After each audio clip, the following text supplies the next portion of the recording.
Good morning, class.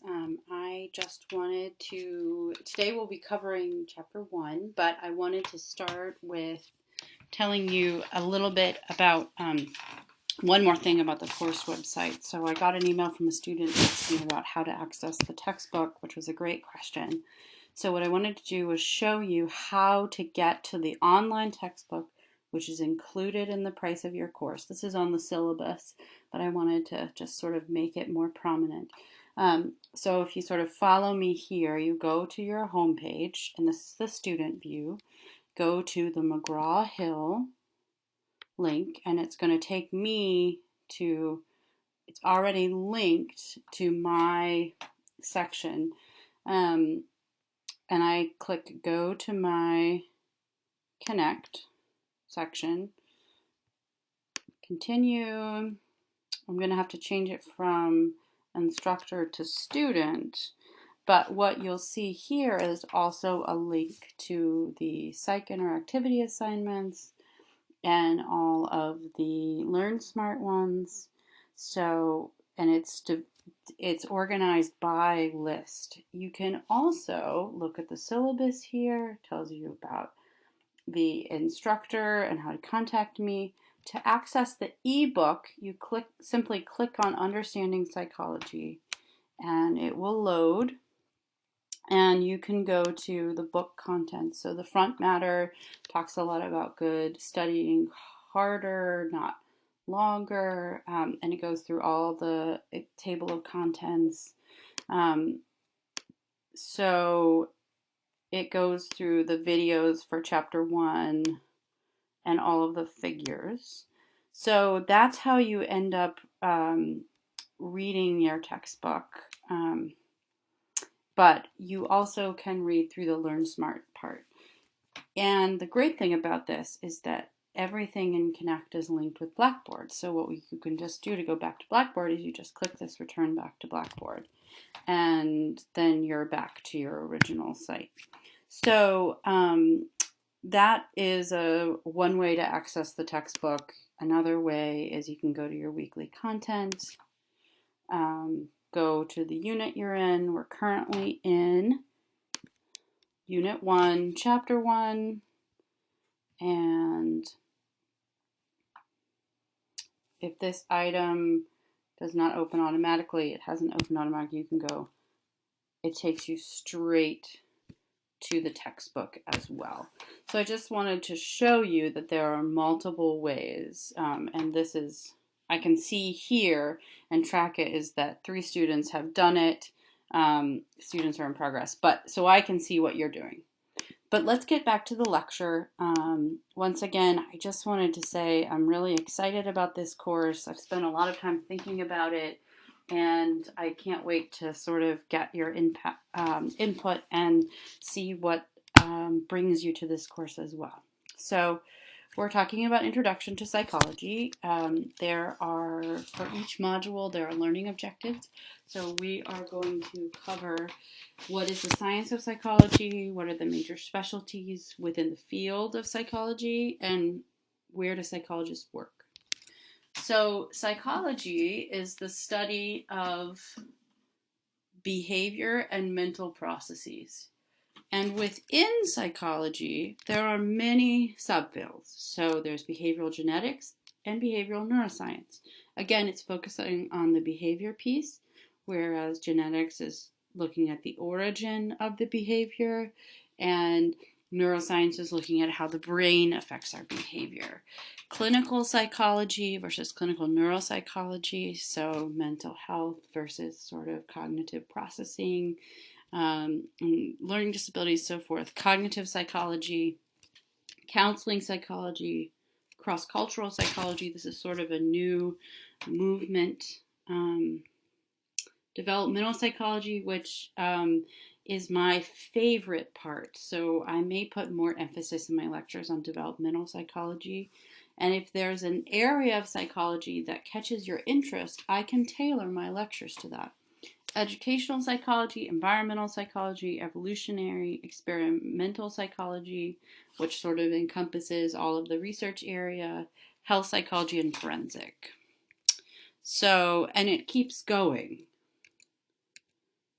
And I think the book does a nice job with this. So there's sports psychology. I know that I've had the pleasure, and if you're a UMass student or have the opportunity, Dr. Richard Halligan is an amazing professor.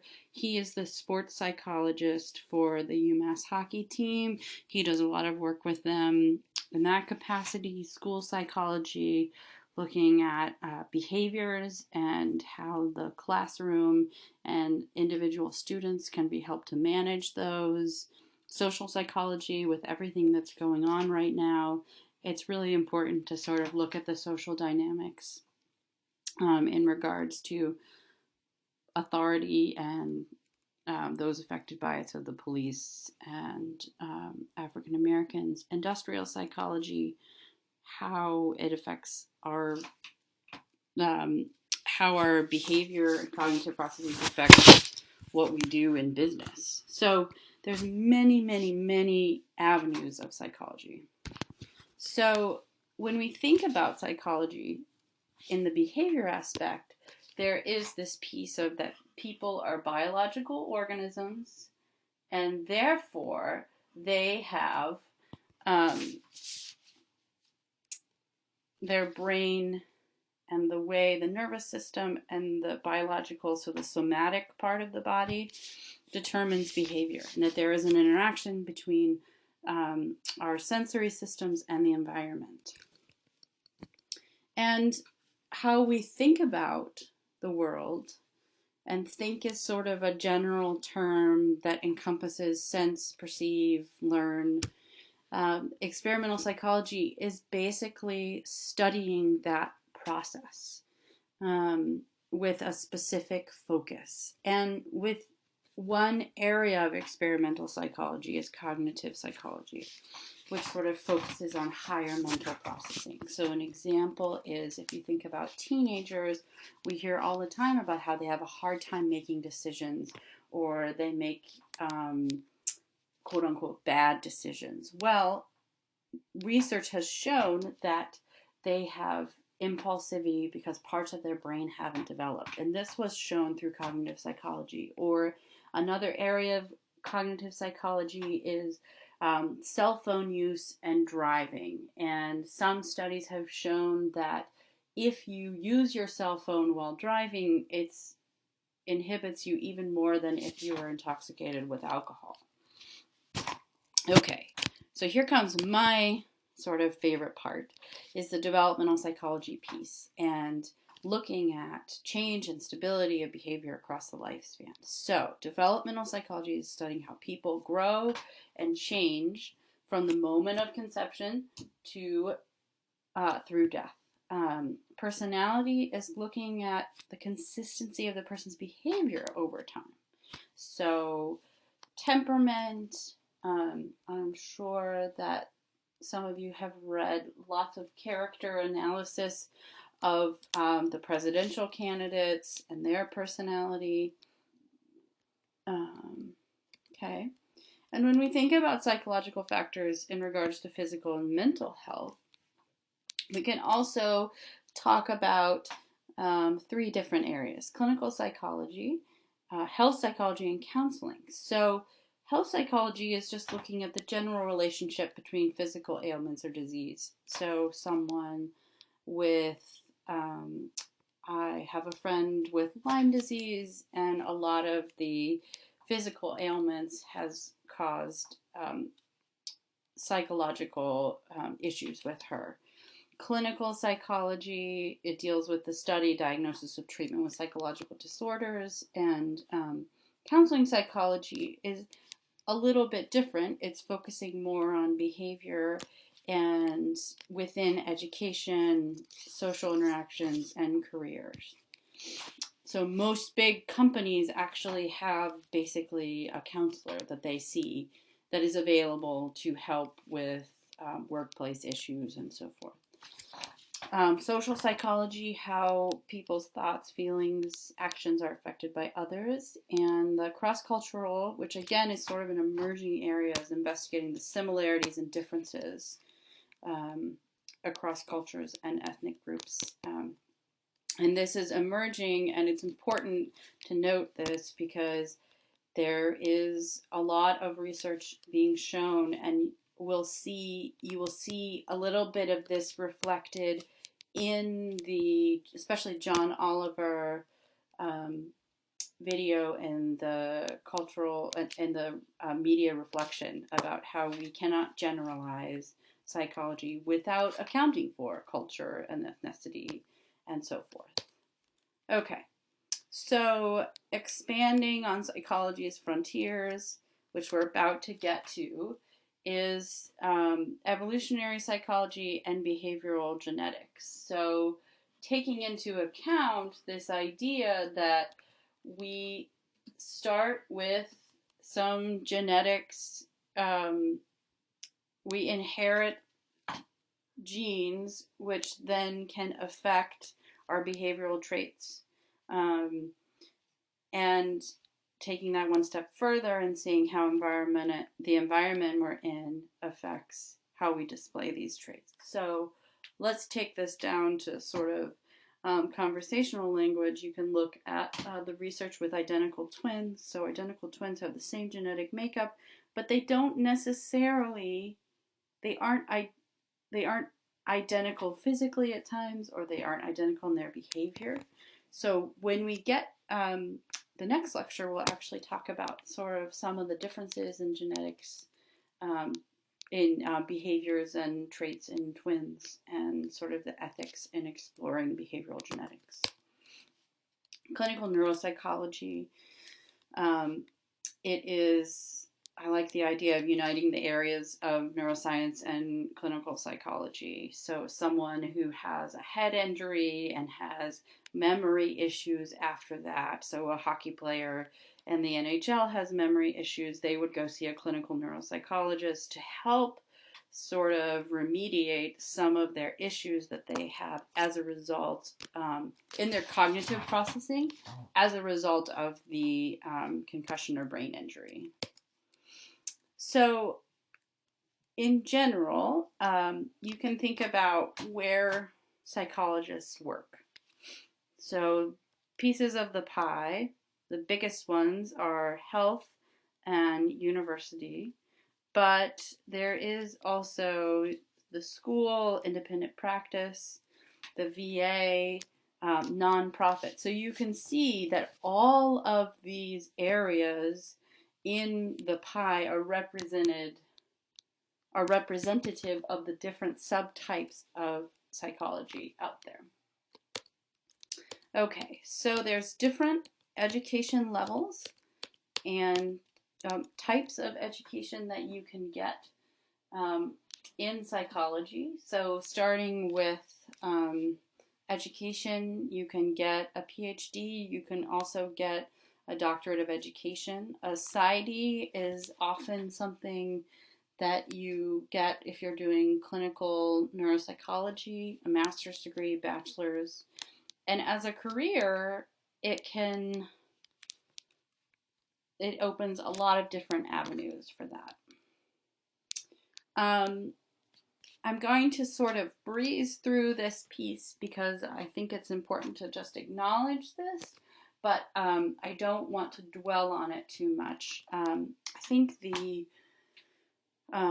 most important thing is that psychology has been a field that's been growing and has had many different contributors. So it's important to acknowledge that women were initially a part of the development of the field of psychology, but they were initially discouraged. And I think that now they're starting to outnumber them. But, as I said before, with this cross-cultural psychology, that there is an underrepresentation of racial and ethnic minorities.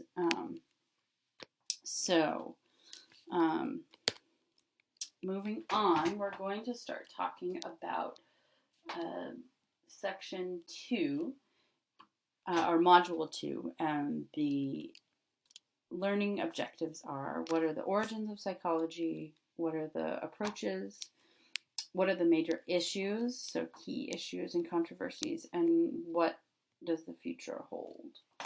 So basically, in the beginning, William Wundt um, focused on discovering or uncovering the fundamental mental components of consciousness thinking. So he followed essentially the philosophy of structuralism, and he he looked at introspection, which was a procedure that basically tried to look at the structure of the mind, and they were asked to describe everything in detail when they were experiencing something or exposed to a stimulus. And a stimulus could be anything. It could be a flower. It's just any object or material or thought or word that is presented to a subject in a research study. Some of the major criticisms was that it wasn't really a scientific technique, and it was really difficult for the people to describe their inner experiences.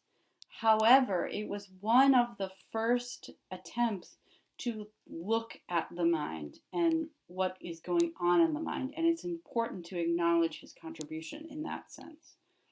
Next came functionalism, William James, and it concentrated on what the mind does and the role of behavior in their actions in adapting to their environment. Gestalt psychology built off of that, and it focused on the organization of perception and thinking as a whole, rather than just the eyes, just the ears, just touch, just taste, just smell. And in women, in terms of women in psychology, some names that are important are Margaret Washburn and Letta Hollingworth. They were some of the first women to do work in psychology within animals and on child development and women's issues. Mary Calkins studied memory. She was the first female president of the American Psychological Association. And Karen Horney focused on the social and cultural factors behind the personality. And I think it's important that we acknowledge these women because they set the trail for more women to be involved in psychology when there was a major emphasis on discouraging women in participating in psychology. So again, there are some more people here. So June Downey and Anna Freud. She is the daughter of Sigmund Freud. And Mamie Clark, and how children grew to recognize racial differences. So we will now shift from the major contribution to psychology to the major perspective. So currently there are four major perspectives or areas in psychology. There's neuroscience, cognitive, behavioral, humanistic, and psychodynamic. So we'll go through each one individually, but we can sort of break down in general what each one is covering. So neuroscience focuses on the biological functioning. Cognitive is how people understand and think about the world. Behavioral focuses on observable behavior.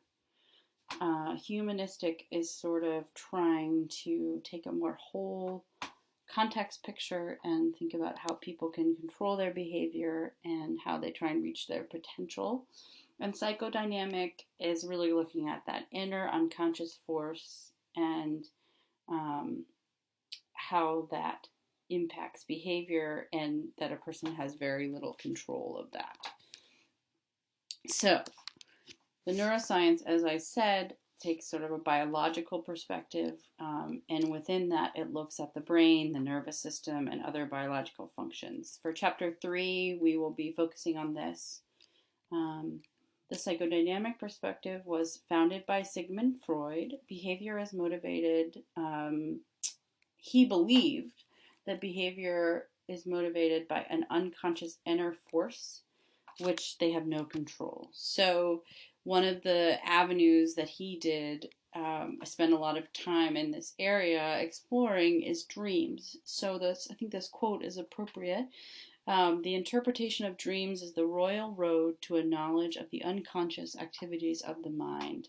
And just a small note, so my father was a psychoanalyst at one point, and when he was doing his medical training, he it was sort of when Freud was really hot, and it was so in the 50s, and he was he really believed that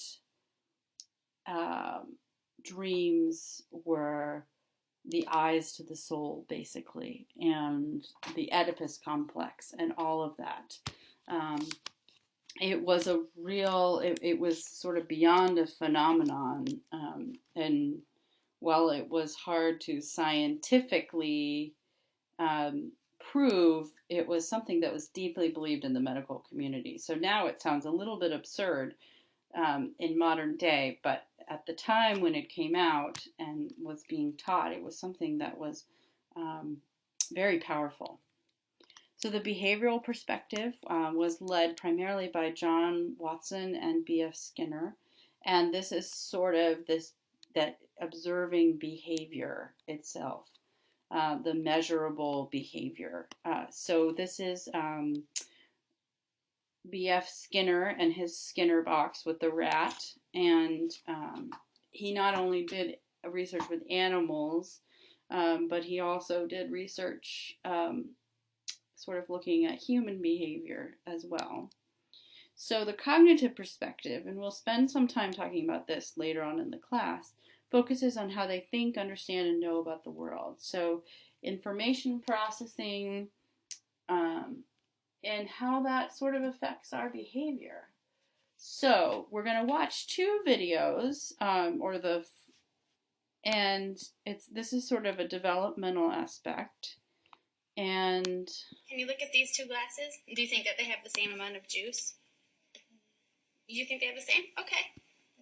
Now we're going to pour this juice into this glass.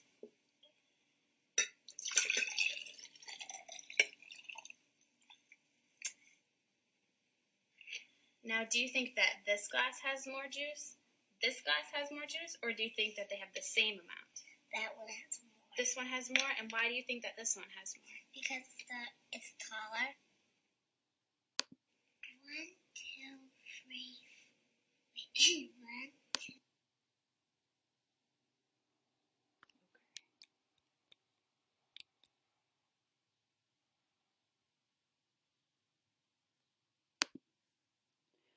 Okay, so here is the second example of a child in the concrete stage. So first we're going to look at these two cups right here.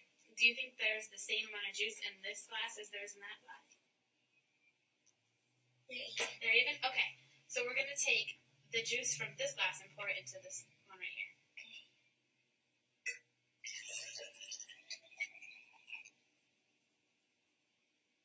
Okay, so now we're going to look at this glass and that one. So do you think that there's more juice in this glass, more juice in this glass, or do you think that they have the same amount? Same amount. Okay, why do you think that they have the same amount?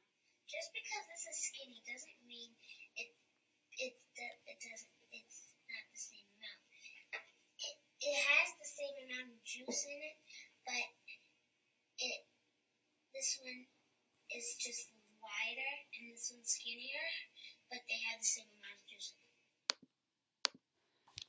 So as you can see in these videos, a person's ability to understand the world is connected to what information they process in the world. The first child logically knew that there was the same amount, area, and volume when the liquids were in equal-sized containers. However, when the researcher changed the size of the container, the child in the pre-operational stage was unable to reason that it was the same, even though they were using the same materials as before. In the second video, you can see that the child is able to reason and cognitively problem solve that the amount of liquid is the same regardless of the size of the container. So the humanistic perspective is sort of looking at within the human species that individuals naturally strive to grow, develop, and be in control of their lives and behavior. So this focuses on free will. One example of this is Abraham Maslow's hierarchy of needs pyramid. Essentially, he believed that an individual strives to reach self-fulfillment. However, one must experience all of the previous levels before they can become self-actualized. So the lower the level on the pyramid, the more essential the needs. First, we start with basic survival needs, then psychological stability, and then and only then can a person become self-fulfilled. So we're going to talk very briefly about the key issues and what psychology future holds for us. So there are 4 major issues within the domain of psychology: nature versus nurture, conscious versus unconscious determinants of behavior, observable behavior versus internal mental processes, free will versus determinism, and individual differences versus universal principles, or sort of universal patterns. So if we look at this figure, sort of puts together a nice summary of the chapter, in that you are looking at the major issues over here within each of the 5 domains. So within neuroscience, they're focusing heavily on heredity and the unconscious determinant of behavior, and focusing on the internal emphasis because they're looking at the nervous system, and across a universal emphasis. So they're really looking at brains of human beings. Versus, if you look at the humanistic view, they're looking at nurture, how the environment helps provide support for this person to become fulfilled. Do they have shelter? Do they have food? Do they have love? Do they have support? Do they have educational resources?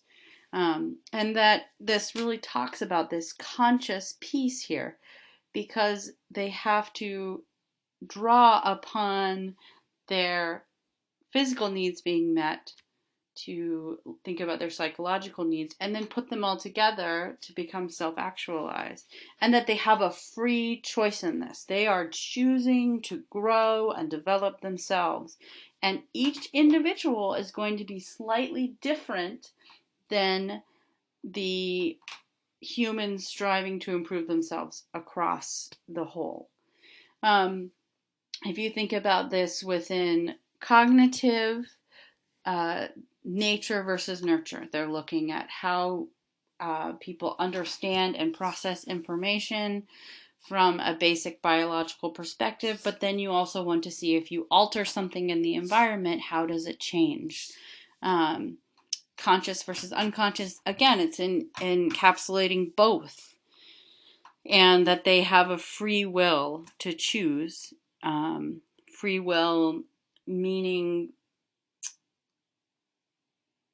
they participate in their process. It is not predetermined.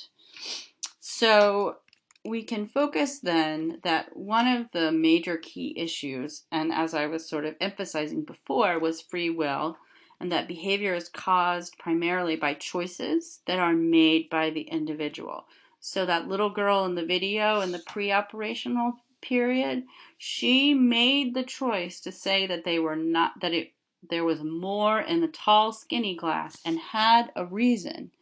Whereas the child in the concrete operations also made a choice freely that it was the same amount of liquid, which was based on their cognitive ability to process and understand the information.